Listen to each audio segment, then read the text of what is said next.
Hi, it's Anne again for today's special presentation. And today I'm going to be talking about mistake number one, which is asking for too much information.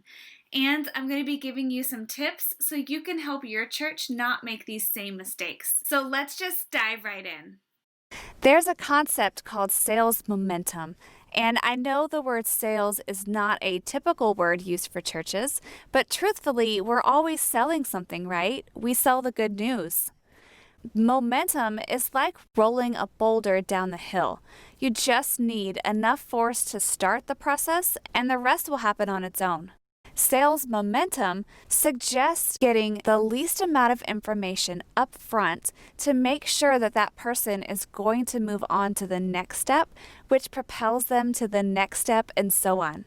So, does your current process possibly overwhelm and stall the flow by asking for too much information too soon? Because the more you ask early on, the more intrusive it can feel.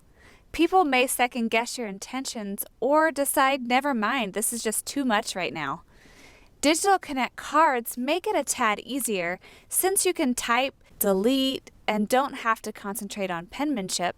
But if your capture process feels long or it is long, you're going to get form abandonments or fake data because generally people hate filling out forms. So for some, this may already feel like a burden to them. Looking towards the Bible, we see that Jesus made a powerful first impression on people, just like you do from the moment your new guest walks through your doors. And you want to continue that through the rest of your service too.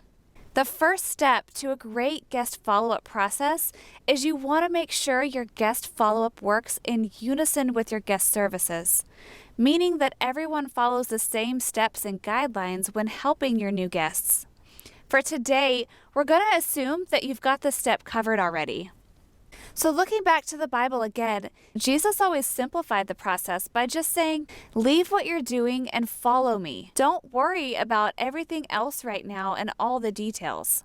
This is so powerful because he knew that over time, through their relationship with him, the disciples would learn and know what it would mean to be a first century Christian. The ask was always very simple and the barrier was very low. Put yourself in your new guest shoes. Would you want to give out your phone number and email address, your mailing address, your family members' names, and everyone's date of birth that first visit? Would you know after one visit if you wanted to join a small group or start volunteering or trust someone enough to request prayer? Probably not. You probably would feel a bit overwhelmed just walking through the doors for the first time. Would you want to come back that next weekend? Imagine if your church gathered information a little bit at a time as the trust was built and as they visited and got connected to your church gradually. Wouldn't that be a better and stronger relationship than one that was started off by collecting as much data as possible on their first visit? Which situation would make you feel better as a new guest?